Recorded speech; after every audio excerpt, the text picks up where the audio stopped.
Today we are thrilled to welcome Sonika.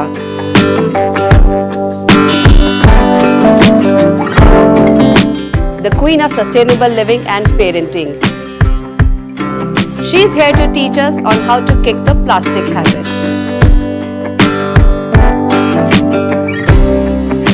Her son Abir is truly eco-savvy and we can all learn a thing or two from her on raising eco-conscious kids. So get ready to have some fun, learn actionable tips and greenify your life Sonika style.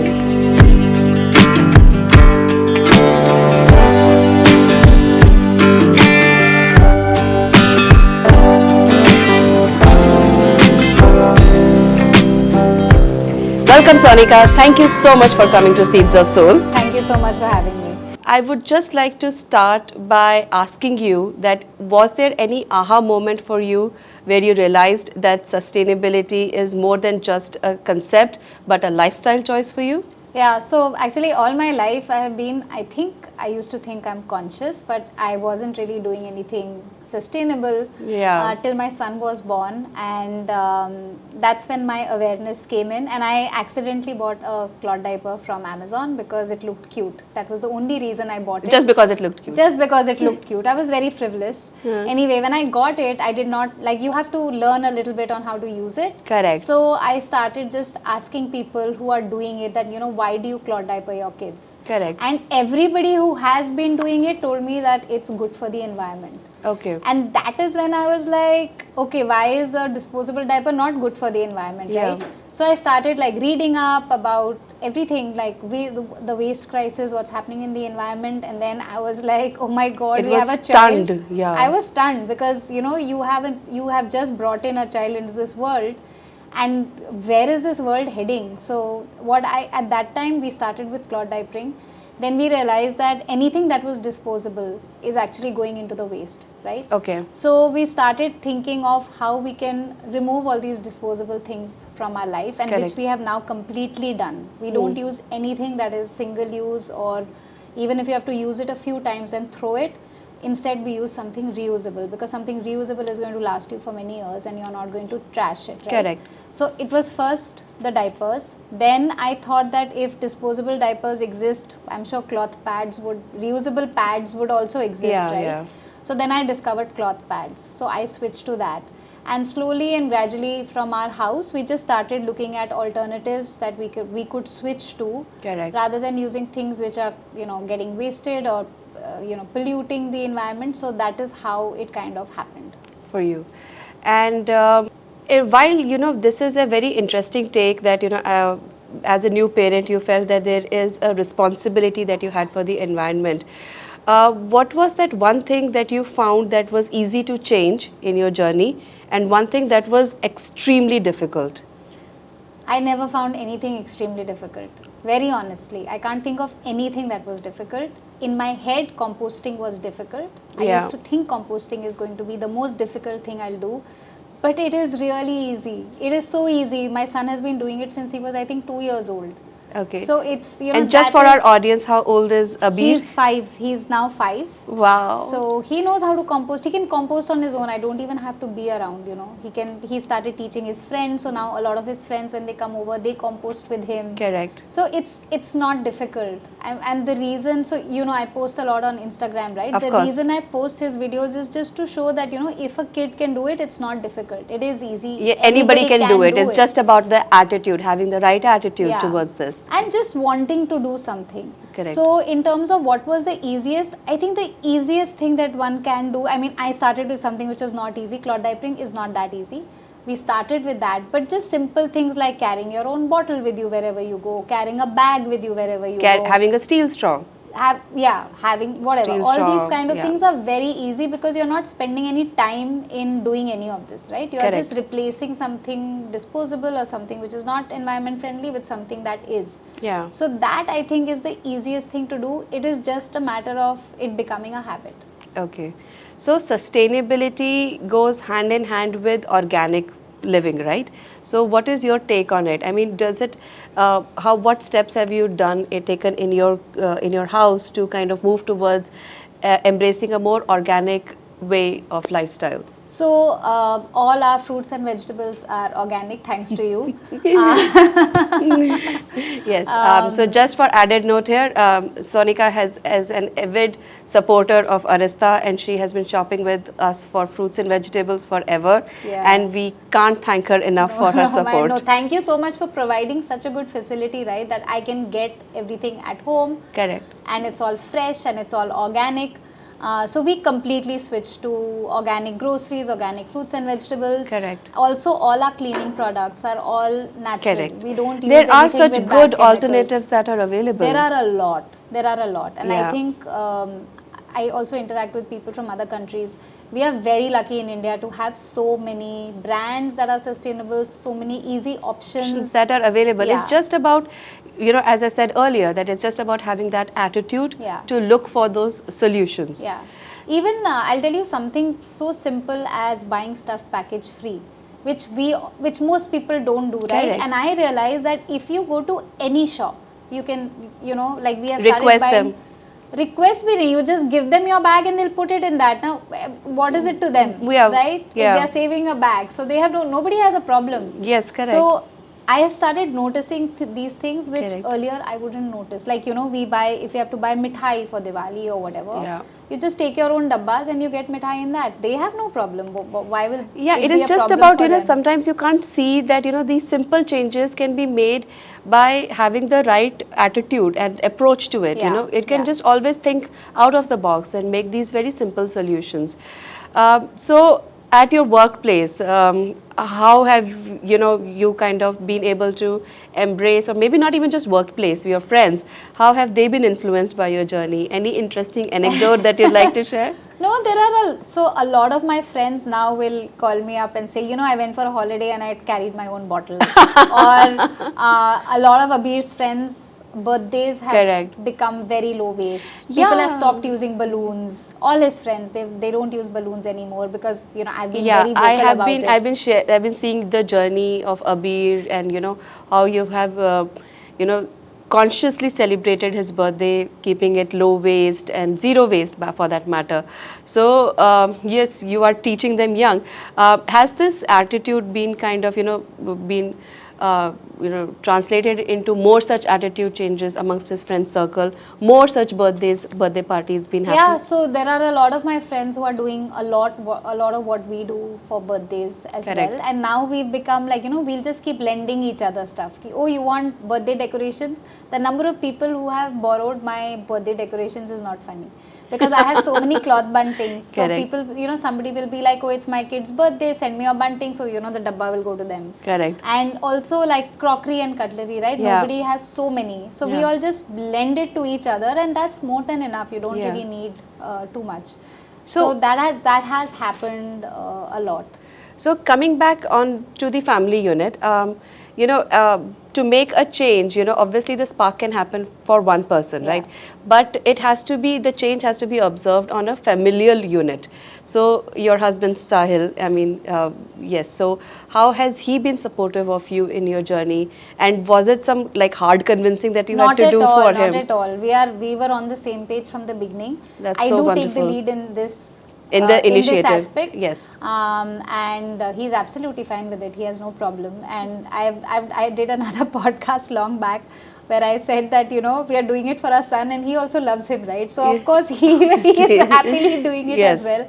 So Sahil is actually a minimalist, and I am not, but he is. He owns very few clothes. Yeah. He only wears black t-shirts, and he has Yeah, some come to 4, think 5 of it, I've never seen he him doesn't own in any anything. other color. He does not own anything else. He Yeah. only owns black t-shirts and maybe 1 or 2 formal shirts, Yeah, which also he never wears, but it's just that. So he has very less stuff Correct. anyway.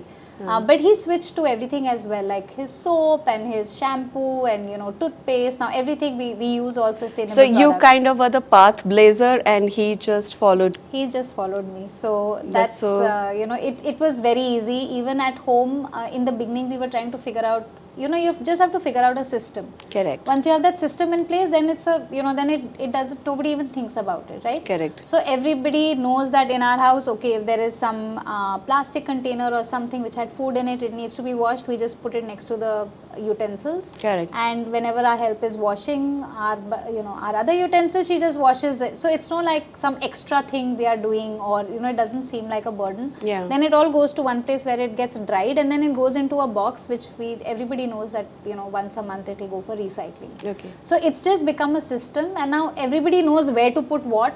So it's very easy. Yeah, so just once you've put the system in place and expectations have been set, then it just becomes easier to follow. Yeah, absolutely. So while we have talked about organic living, we have talked about nutritional aspect of it.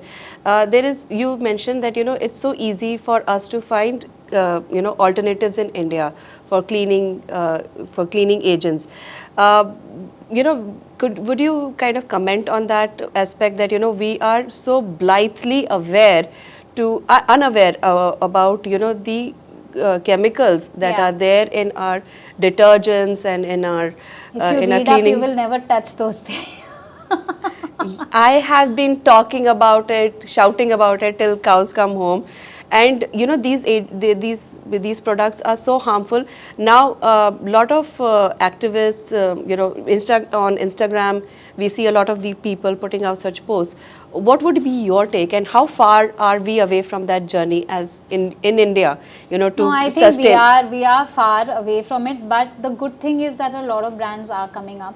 And now the options are available. So whether it's your detergent, whether it's your floor cleaner, anything that you use for cleaning in your house, or there are so many brands that are making them, right? So you can choose whichever one you want. And especially for cleaning products at home, I think even if you don't care about the environment, please don't use the big commercial brands, because the amount of really nasty chemicals in them is bad for us as well, right? Yeah. You are putting them on your floor where you are walking the whole day. Just imagine your toddlers, they are there on the floor. So that was the first, one of my first reasons to switch to a plant-based floor cleaner. Was because my son was on the floor the whole day, right? Yeah. So then I learned how to make bioenzyme. So now we just make bioenzyme and then we clean everything with that. Like we've been cleaning our floors with bioenzyme for I think 4 years now. So on this journey, a lot of people have told me that while they are okay to embrace the sustainability practices, it is the older generation that puts up the real resistance to it. So did you face any such? Yes, I did with my not in my household, but yes, I think my parents did take a little bit of time to get on board, because they are so used to doing used to a certain lifestyle. Yeah. And then you come and say, but I was very Hitlerish in that sense. I think sometimes you just got to take the bull by the horns, right? But I would not recommend that at all, because then it becomes very difficult. So it has to be done slowly. So what I started doing was, I was like, "Aap mehnat mat karo, I will order for you." Yeah. So I would just order all. But then would they say कि कि ये ढंग से साफ नहीं हुआ? नहीं वो कभी नहीं बोला. ढंग से साफ होता है तो क्यों बोलेंगे? There's exactly. If you can get better, cleaner ingredients to do the work for you, it's just why not? inertia of okay, now I need to change this. Yes, so getting out of that thought process. I started it off for them. I would order, and now every month I will send them like few liters of bioenzyme that to clean your floor with this. So now they are following everything. And you make those bioenzymes at home, and as a working professional, as a mom, you find the time to do composting. You do the It doesn't take too much time. I've actually made so many videos on it. Is not time consuming. Bioenzyme literally takes 5 minutes to make. Yeah. Composting, we did where actually I timed Abir and his friends. I did not even do it myself. And these are 5-year-old kids who are doing it. Yeah, and I think when we did this, he was not even 5. He was 4 or 3.5.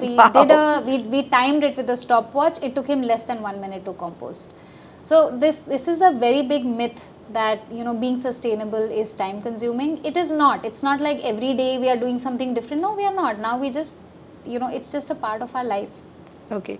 And as somebody who wants to start sustainable living, traveling is such a big part of our life. Could you share some tips, some actionable tips for the young people to make that switch? So so like I said, I think the easiest switch that one can do is to carry their own bottle. And it may sound obvious that don't take a plastic bag and carry your own cloth bag, but it is not so obvious. People still do it.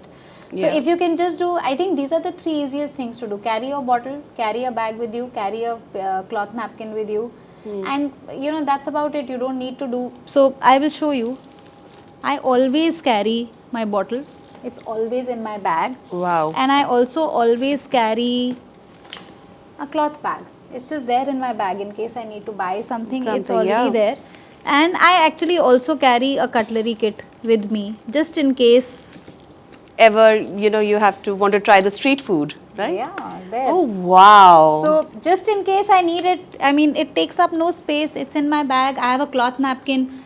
So now I just carry these 4-5 things with me wherever I go, and I don't end up using anything disposable. Okay. It's so easy. And what are your views on the fast fashion, given that it is the second largest polluter in the world, and now appearances and fashion is such a big business? I know, it's horrible. What can I say? I have pledged to never ever buy anything from fast fashion, and I haven't done it in many years. So you kind of look for only sustainable fashions, but so yeah, I have drastically cut down the amount of stuff I buy. Okay. I only buy when I need something. And by the way, both my dress and my jacket that I'm wearing today are thrifted. So I do a lot of thrifting now. I just buy second hand because that is a great way to, add something to your wardrobe, but you're not really, new resources are not being used to create it. Correct. So thrifting is a really, really fun way to do that. Yeah. And overall, and there's so many online thrift stores. A lot. There are a lot. Yeah. And anyway, I think the whole crux of being sustainable is just to reduce your consumption. And even if you can do that, it's one step in the right direction. Yeah, and it's a huge step. It's a huge step because people just keep buying things that they don't need all the time, right? And just because it was on a sale. Just because it was on a sale, or it looked good, or I was upset and I was going through an app and I found something with a big discount and I bought it, and half the times you don't end up using it, or you will just use it once or twice and then it's just lying around, and it's a big waste. So just reducing the amount of stuff you buy or consume is a really big step in that direction. Yeah. So just you said that you carry your stuff in your bag in case if somebody wants to start that journey, teaching them young. How is Abir taking that? Has he completely imbibed it? Does he go around telling his friends that you're a bad boy, you're using plastic bottle and that stuff? Or does he go around like that? No, he doesn't do that. But see, Abir, he has been doing this since he was a baby, right? So for him, this is just the normal way of life. Correct. So the other day I told him, Abiru, why we should not use wet wipes, and he was like, what is a wet wipe? So I was like, wow, मेरे बच्चे को पता ही नहीं है क्या है. So I was very happy. मेरी parenting सफल हुई. सफल हो गई. That is so true. Yeah. And he always leaves the house with his bottle and a napkin. Always, it's always in his bag. So he doesn't know the concept of not leaving the house with those. So it is just like a muscle memory, as much as a muscle memory as you remembering to carry your phone. Correct. We don't forget our phones at home. I mean, unless you are me, you don't forget your phone. But yes. So just wanted to ask you, what are the 3 actionable tips that you would like to share with our viewers who would want to start on their sustainability journey? Okay, so like I said, one, I think just avoid using anything that is disposable. And that could be, it doesn't matter what it is made of, it could be a cotton ball or it could be made of paper. If it is disposable, just avoid it. There is a reusable option for everything that you need. Correct. And most of them might be in your house. Correct. You don't even have to go and buy something. Correct. So just use something reusable instead of disposable. That is one. 2, all the products that you use, like personal care, home care products, try and switch to sustainable brands. Like I said, there are so many amazing sustainable brands. Indian brands that make these. Correct. They are also like very reasonable as compared to the others, and you're not polluting your home, you're not polluting the environment. Correct. And the third thing you can do is just start buying lesser than what you do. So if you are used to buy only as much as you need, yes? Yeah, but that is very drastic. But if you're somebody who buys a lot, I used to buy a lot. So what I started doing was that I just slowly and gradually reduced that, but I also deleted all the shopping apps from my phone so that I don't get tempted. That's a great tip. So that I don't get tempted, right? Just scroll and just find something and buy it. Yeah. So if you can just reduce your consumption across whatever you consume a lot Correct. of, just slowly and gradually start reducing that, and don't buy things that you don't need. Correct. So these are three easy things. They will also save you a lot of money and mental space. Yes. So thank you so much for your time, Sonika. Just want to ask you a parting question is, my parting question to you is that how do you see sustainability evolving in future and your role in it? I think, see, sustainability is gaining a lot of momentum. A lot of work is being done in this Correct. aspect. And I would like to do more than what I do. I don't know exactly what all I will do right now, but I definitely want to do more than what I'm doing, just to spread the word and just create more awareness about it. Okay. And and also my dream is to have my own house where I can grow my own food and live as sustainably as possible, have solar panels on the roof, and do rainwater harvesting And have all of zero that. carbon footprint here. Yeah, I mean, nobody can have a zero Yeah. carbon footprint, Well, but one as can less hope, as yes, possible. yeah, yeah. So that's my dream. So thank you so much, Sonika. Once again, it has been a truly insightful journey, and I'm sure that, like me, our audience has also learned a lot from you today, and we look forward to following you more and learn from you Thank you. on your sustainability journey. Thank So you so as a much. token of our gratitude, please accept a gift from us. Oh, thank you so much.